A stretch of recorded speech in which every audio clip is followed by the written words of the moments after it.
साधु संगत जी बड़े प्यार से कहिए। धननिरंकार जी बोलिए। सतगुरु माता सुदीक्षा शविंदर हरदेव जी महाराज की जय। निरंकारी राजमाता गुरु बचन अवतार की जय। सत्संग जी चैनल को सब्सक्राइब कर लीजिए। और सत्संग जी सतगुरु की कृपा से आप सभी संत महापुरुष के चरणों में प्यार भरा धन्यकार। सत्संग जी दास विचार रखने की कोशिश कर रहा है। आसाफ जी परवान करिएगा। जो भी गलतियां हों बोलने के दौरान उसे बालक समझ के बख्श लीजिएगा। सत्संग जी की श्री गुरुपद नख मन गण ज्योति सुमिरत दिव्य दृष्ट ही होती। सत्संग जी सतगुरु के पावन चरण नख में अपार शक्ति होती है, जिसके सिमरन मात्र से भी ऐसी दृष्टि मिलती है जिससे सारे संसार की वस्तुएं दिखने लगती है, जो अदृश्य रूप में होती है। सत्संग जी निराकार रूप को दर्शन करने के लिए कितने जन्म से इंसान पूजा पाठ करके तीर्थ धामों में इसे खोजने की कोशिश करता है, लेकिन नहीं पाता, जबकि इसका सहज में ही दर्शन सतगुरु की कृपा से हो जाता है। सत्संग जी कहते हैं सत्संग जी की ना मिलता प्रभु जंगल झाड़ी में नहीं मिलता, ना धन धान लुटाने से मिलता है, न तीर्थ स्नान करने से मिलता है, न पूजा पाठ जंजाल से मिलता है। सतगुरु के चरणों में शीश झुकाने से परमपिता परमात्मा का ज्ञान दीदार दर्शन मिल जाता है। सतगुरु कृपालु होता है, अपने संतों महापुरुषों पर हमेशा दया का बारिश करता है। सत्संग जी जिनके जीवन में गुरु नहीं, उनका जीवन कहते हैं शुरू नहीं। बिना गुरु के ये जीवन पशुओं के समान ही जीना पड़ता है।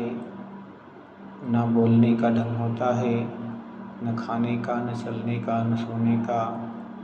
सब कुछ कहते हैं कि ज्ञान लेने के बाद ऐसे बदल जाता है जैसे कोई बच्चा बड़े होने पे अपनी आदतों को सुधार लेता है। सत्संग जी कहते हैं कि जीवन में अगर ज्ञान की रोशनी ना हो तो सत्संग जी जीवन नरक बन जाता है, और अगर ज्ञान की रोशनी मिल गई सत्संग जी तो ये जीवन बहुत ही सरल और सहज हो जाता है। जैसे सत्संग जी उदाहरण के तौर पे समझें तो एक इंसान जो होता है पानी से डूबने से डरता है, क्योंकि उसे तैरना नहीं आता।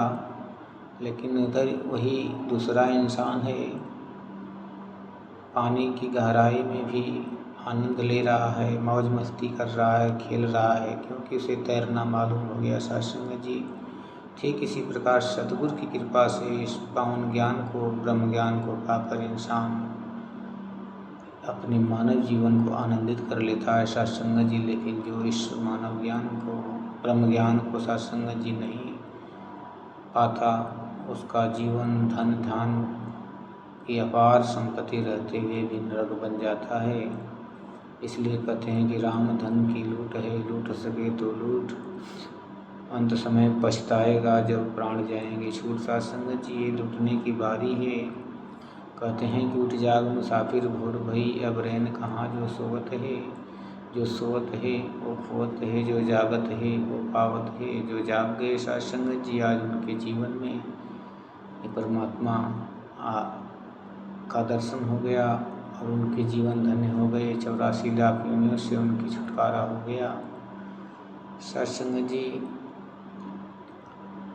कभी भी बिना गुरु के किसी को ज्ञान नहीं होता। कहते हैं कि बिन गुरु भव निधि तरही न कोई, जो बिरंच शंकर सम होई। सत्संग जी मनमत की भक्ति जो होती है वो प्रमाण नहीं होती, क्योंकि जिस प्रकार कोई मार्ग हमें पता नहीं होता है, अनजाने में जिस मार्ग को जाते हैं तो अपनी मंजिल से और दूर चले जाते हैं और नुकसान भी होता है, समय भी बर्बाद होता है। ठीक इसी प्रकार शास्त्र में जी बिना ज्ञान के पूजा पाठ परमात्मा के करने से जो समय भी नष्ट होता है और मानव जीवन भी व्यर्थ में चला जाता है।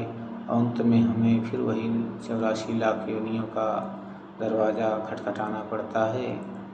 कहते हैं कि मानव जन्म है अंत की सीढ़ी फिसल गई तो बारी गई, कहे अवतार समझ ले मूर्ख तेरी कमाई सारी गई।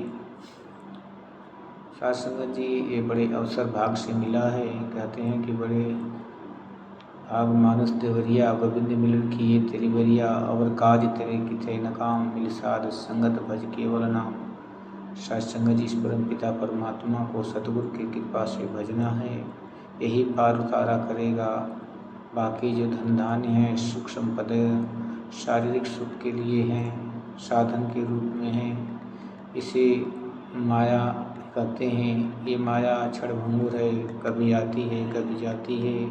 जो इंसान इस माया से नेह लगा लेता है साध संगत जी वो सदा सदा के लिए दुखदायी बन जाता है उसका जीवन। और जो परम पिता परमात्मा से नेह जोड़ लेता है, मन का तार जोड़ लेता है, उसका जीवन सुखमय हो जाता है। कहते हैं संत महापुरुष की जो सुख को चाहो सदा शरण राम के, साध संगत जी प्यार से कहिए धन्यकार जी।